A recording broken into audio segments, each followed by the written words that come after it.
Merhaba herkese. Teleolojik düşünce ile alakalı tanım ve terimler vermeye çalışacağım size. Başlayalım. Yaşamı ve evreni ereklerle temellendiren ve açıklayan düşünce biçimidir. Erek kelimesinin açılımı bulunmuyor ama bir amaç anlamında kullanılır. Nedensellikten farklı ve ona karşıt olarak teleoloji, her şeyin temelinde bir ereksellik amaç bulunduğunu, bir erekle belirlenmiş ya da bir ereğe yönelmiş olduğu fikrinden hareket eder. Yani bir amaç gibi düşünebilirsiniz bu kısmı. Yani evrenin bir amacı olduğunu çıkarımında yapabiliriz. Böylece bir nedensellik varsa bile teleolojiye göre bu ereksel nedenlerden meydana gelir. Yani varılmak istenen ereğe doğru yönlendiren ve oraya götüren bir neden. Böylece teleoloji bir erekçilik düşüncesi olarak şekillenir. Buna göre her şey yalnızca bir ereğe yönlenmiş olmakla kalmaz, aynı zamanda bir erek tarafından belirlenmiştir. Ve her şey bir ereklilik yasasına göre olup bitmektedir. Teleoloji bu yöntemler sonucunda evreni ve yaşamı amaç ve araç ilişkisi üzerine kurulu bir dizge ya da yapı olarak gören bir felsefi görüştür. Her şeyin amacı ve nedeni olduğunu bu anlatımından çıkarabilirsiniz. Yaşamı ve evreni bir amaca, bir nedene iten düşünce sistemi olarak kısaca açıklayabilirim size. Teleoloji kavramını ilk olarak gündeme getiren düşünür, evrenin bir telosa, ereke göre yani bir amaca göre oluştuğunu düşünen Anaxagoras'tır. Milattan önce 500 ve 428 yılları arasında yaşamıştır. Ona göre Nous, Us adını verdiği ilke evreni oluşturuyordu. Buradaki Us kelimesi akıl, zeka gibi düşünebilirsiniz. Özü gereği kuvvet ve zekası bulunan bir eleman olan Nous, tamamıyla basit ve homojendir. Nous kendiliğinden harekete geçebilir. Hareket ve yaşamın kaynağıdır. Ancak gördüğü iş düşünce yetisininkine benzediğinden dolayı nous adı verilen bu ilkeyi maddi olmayan bir şey olarak anlamamak gerekir. Aslında nous da bir maddedir. Yalnızca çok ince, pek seçkin bir maddedir. Bütün maddelerin en incesidir, en arınmışıdır. Nous evrene hakim olan ereksel bir kuvvettir. Dünyanın güzelliği ve kaostan kozmosa yükselişinden bu ansal töz, kök, asıl, temel, cevher olarak düşünebilirsiniz töz kelimesini, sorumludur. Düşünür aklından, notlarından çıkarılan budur. Burada Anaxagoras'ın ve Us kavramının detayını vermiş oldum. Yine devam edelim. Anaxagoras'ın evrimin oluşumuyla ilgili görüşlerinde nous önemli bir role sahiptir. Evrendeki oluşumu meydana getiren hareketin başlangıcında nous vardır. İlk hareketi sağlayan nous'tur. Anaxagoras'a göre evrende birçok öğe vardır ve bunlar sadece su, hava, ateş ve toprak olmak üzere 4 değil sonsuzdur. Spermata ismini verdiği cismin bu tohumları sayılamayacak kadar çok ve sonsuz derecede küçük yaratılmışlardır. Bu nedenle de yok edilemezler. Başlangıçta spermatalar bir kaos içinde bulunuyordu. Rastgele bir araya yığılmıştı. Daha sonra nous kaosa yaklaşarak onu düzenledi ve ondan kozmosu oluşturdu. Nous tarafından harekete geçirilen tohumlar birbirinden ayrılarak iç ilişkilere göre yeniden birleştiler. Sonra nous bu spermata yığınının bir noktasında bir kasırga oluşturdu ve hareket yavaş yavaş bütün yığını sardı. Sonunda bu hareketle benzer olanlar bir araya toplandı, yer, gök ve yıldızlar oluştu. Bu anlatım biraz eski anlatım olduğu için filozof kendi yaşadığı döneme özgü bir yaratılış resmi vermiş gözüküyor. Ama burada şunu da açıklamak isterim. Evrende bir akıllı tasarımın eseri olduğunu burada anlatmaya çalışıyor. yani bir zeka ile oluştuğunu düşünüyor. Aristoteles'e göre bilim adamının görevi bu 4 nedenin hepsi üzerine bilgi edinmektir. Aristoteles'in meşhur mermer heykel örneğini ele alalım. Her şeyden önce mermerin varlığına gerek vardır. Bu maddi nedendir. Heykeli yapmak için çekiç ve keskiyle yontma işlemine ihtiyaç duyulur. Bu ise fail nedendir. Fakat yine heykelin bir şekil alması, bir at, insan veya benzeri bir şekil kazanması gerekebilir. Gelişigüzel yontulmuş mermer heykel değildir. Bu da formel nedendir. Heykelin varoluşunun genel nedeni heykeltıraşın amacının gerçekleşmesidir. Aristoteles buna gayesel neden, yani bütün şeyin nihai nedeni der. Bazen formel neden ve gayesel neden aynı olur. Bir şeyin son biçimi aynı zamanda sürecin son amacıdır. Burada Aristo'nun yaratılış imajını sizlere vermek istedim. Aristo'da neden ve arkasında bir güç görmüştür. Teist yaklaşıma bakalım şimdi. Teist yaklaşımda evrenin Tanrı'nın planına göre yaratıldığı savunulur. Teist nedir diyebilirsiniz. Teist bir Tanrı inancına sahip insanlar grubuna diyebilirsiniz. Buna göre evrendeki tüm süreçlerin arkasında bilinç mevcuttur. Bilincin yönlendirmediği tesadüfi hiçbir olay mevcut değildir. Bu tarzdaki teleolojik yaklaşım materyalist, ateist yaklaşıma terstir. Çünkü materyalizm madde dışında bir cevher kabul etmez ve maddi süreçlerin arkasında gayesel nedenlerin sahibi bir bilinci reddeder. Bilinçli bir şekilde bazı gayeler için canlıların yaratılmasının her türlü evrim teorisine zıt olduğunu söyleyemeyiz. Birçok bilim insanı evrim teorisini Tanrı'nın yarattığı bir süreç olarak görmüşlerdir. Bu bilim insanları evrendeki maddi süreçleri gerçekleştiren Tanrı'nın gayesel sebeplerinin evrendeki canlılarla beraber tüm oluşumların varlığının sebebi olduğunu düşünürler. Bu yüzden Aristo'nun 4 nedeni teist evrimciler için sorun oluşturmamaktadır. Aristo'nun 4 nedeninin evrim teorisine karşı gösterilmesinin sebebi, yaygın olarak yapıldığı gibi evrim teorisiyle ateizmi karıştırmaktan kaynaklanmaktadır. Bu sorun sıkça din adamları tarafından da yapılmaktadır. Yanlış algının oluşmasında bence en çok sorumlu olan kişilerdir. Aristo'nun anladığı anlamda 4 neden ateist evrim teorisine zıttır. Ama teist evrim teorisiyle uzlaşabilir. Görebiliriz ki Aristo'nun 4 neden anlayışı her türlü evrimci olan ve olmayan ateizm ile zıttır. Bu arada şunu belirteyim, Aristo'nun teleolojik yaklaşımı teizmle uyumluyken ateizmle uyuşmaz.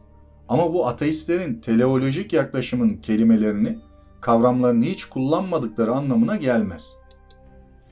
Örneğin gözün açıklaması için göz görmeye yarar, kanatlar için kanatlar uçmayı sağlar şeklinde yapılan açıklamalar, gözleri ve kanatları gayesel nedenleriyle açıklayan teleolojik açıklamalardır ve biyoloji ile ilgili kitaplar bu tip açıklamalarla doludur.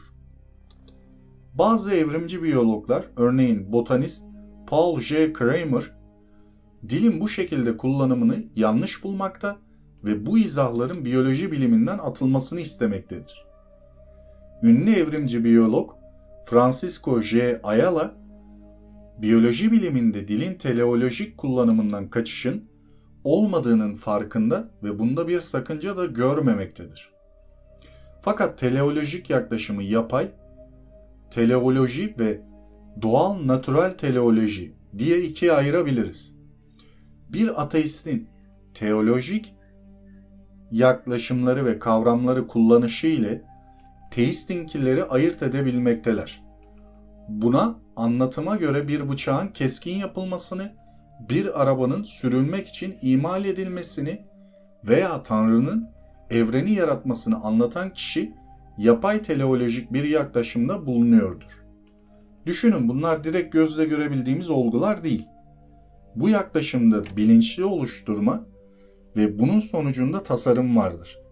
Bıçağı, arabayı ve evreni bunlara içkin olmayan dış bilinçli bir güç oluşturmuştur. Oysa Ayala doğal teleolojide her şeyin içkin olduğunu, kuşların kanatlarının oluşumundan bahsederken tesadüfi mutasyon, adaptasyon, doğal seleksiyon gibi süreçlerin dışında hiçbir güce atıf yapmayan kişinin doğal teleolojik açıklama yaptığını söyler.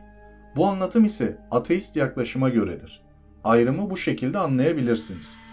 Yani Ayala'nın yaptığı açıklama tesadüfi ve tamamen materyalist düşünceyle, yani ateist düşünceyle tam anlamıyla uyumludur.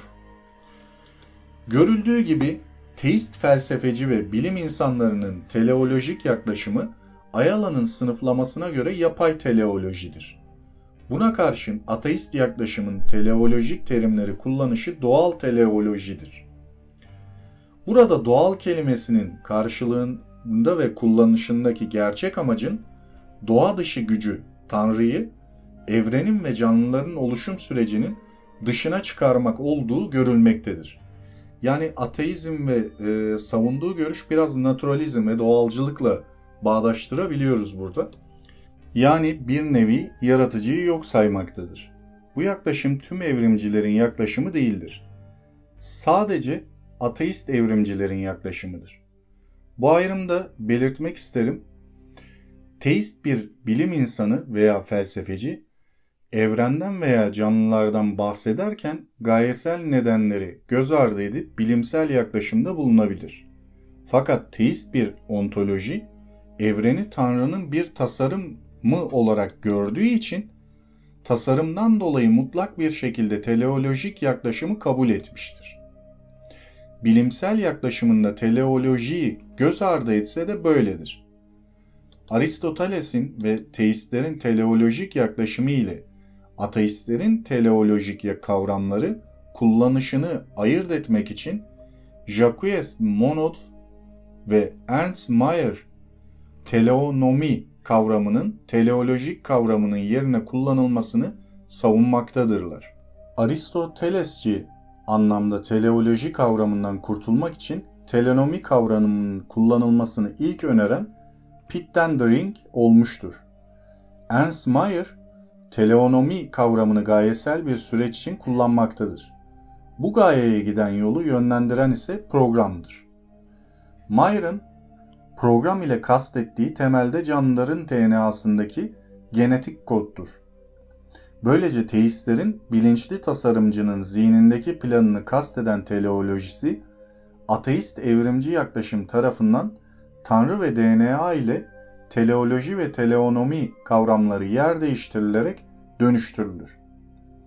Böylece biyologların canlıların organları ve davranışları için kullanacakları gayesel kavramlar meşrulaştırılmış olunur.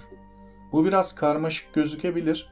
Bir terim yerine diğerinin alınması gibi düşünebilirsiniz. Aristoteles deneysel, gözlemsel biyolojiye büyük katkıda bulunduğu gibi onun biyoloji felsefesi alanında yaptığı tartışmalar 2000 yılı aşkın bir süre alıntılanmış veya ona cevap verilmeye çalışılmıştır. Ama onun muhalifleri bile onun önemini yadsımamıştır. Modern biyoloji ve evrim teorisi Batı medeniyetinin bilimsel ortamında gelişti. Bu yüzden Batı bilimi ve biyolojisinin beslendiği kaynaklar olan Yunan medeniyeti ve İslam düşüncesine değinmemiz, Batı medeniyetinin gelişimini daha iyi kavrayabilmemiz için faydalı olacaktır. İslam düşüncesinden yapılan çevirilerle Batı, kendi tarihsel köklerini dayandırdığı ve yoğun etkisi altına girdiği Greek yani Yunan mirasını keşfetti.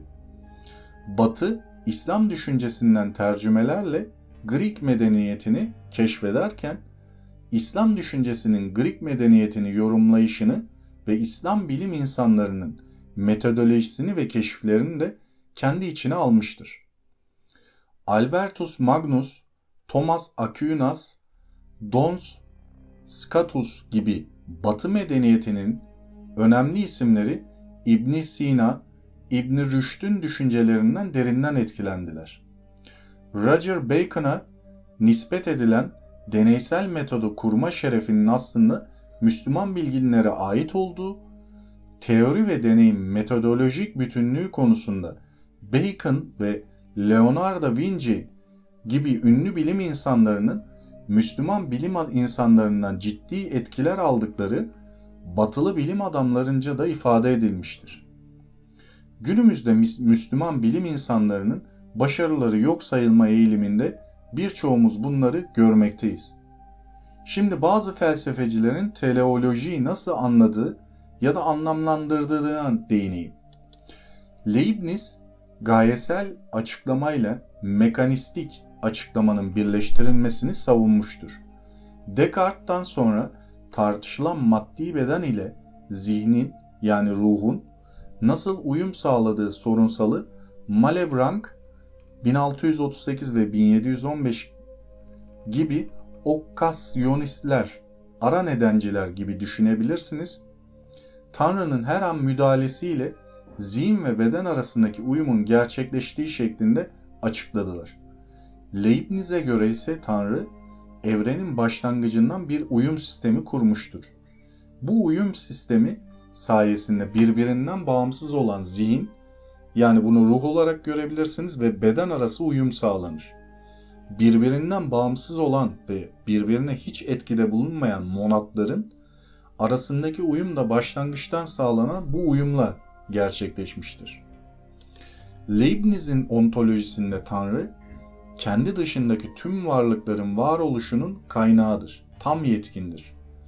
Tüm monadların ve varlıklarının olduğu gibi uyumlarının da kaynağı O'dur.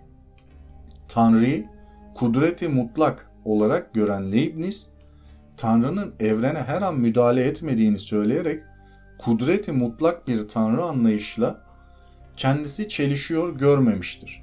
Tam tersine Tanrı'nın baştan gerekli müdahalelerin hepsini birden en mükemmel şekilde yapmasından dolayı bir daha müdahaleye gerek kalmadığını söylemiştir. Leibniz bu yaklaşımını evrenden haberdar olmayan, gücü sınırlı bir Tanrı anlayışı olan deizmle karıştırmamanızı öneririm. Anlayışta mekanistik bir yaklaşım ile teleolojik açıklama arasında uyum savunulur.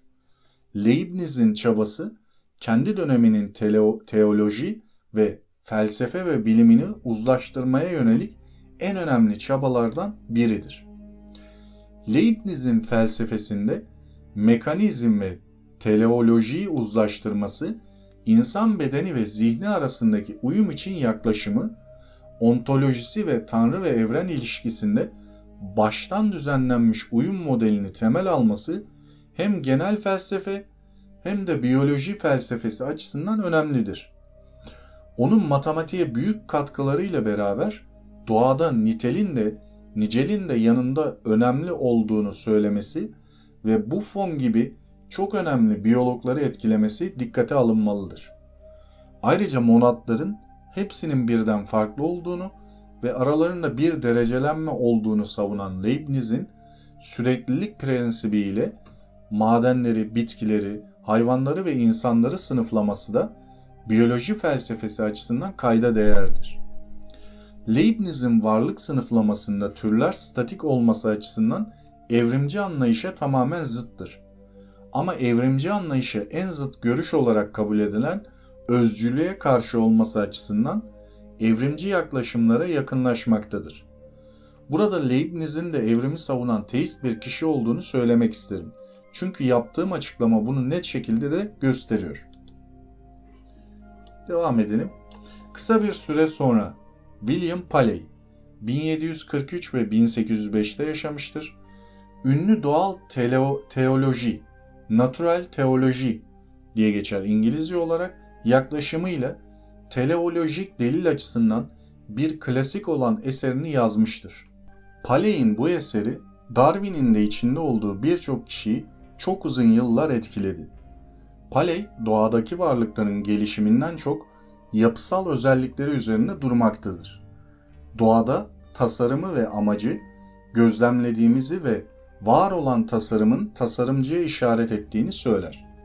Paley, sürekli olarak tasarımı vurgulamasına rağmen skolastiklerin yaklaşımıyla karıştırılmamak istediğini ve bu yüzden gayi sebep kavramını kullanmadığını söyler. Paley de evrimi Tanrı'ya atfediyor gözükmektedir. Paley'in düşüncelerine birlikte bakalım şimdi.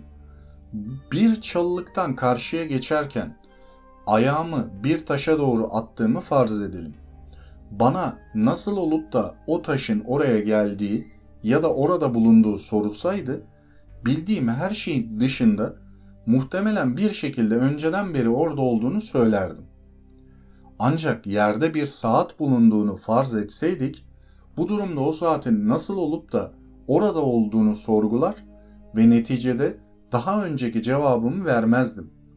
Aksine saatin parçalarının birbirleriyle olan uyumu ve bir sistemi oluşturacak şekilde bir araya gelmiş olmaları bize belli bir zamanda, belli bir yerde ve belli bir amaç için bir ya da birden fazla sanatkarın saati tasarlayıp yapmış olduklarını düşündürürdü.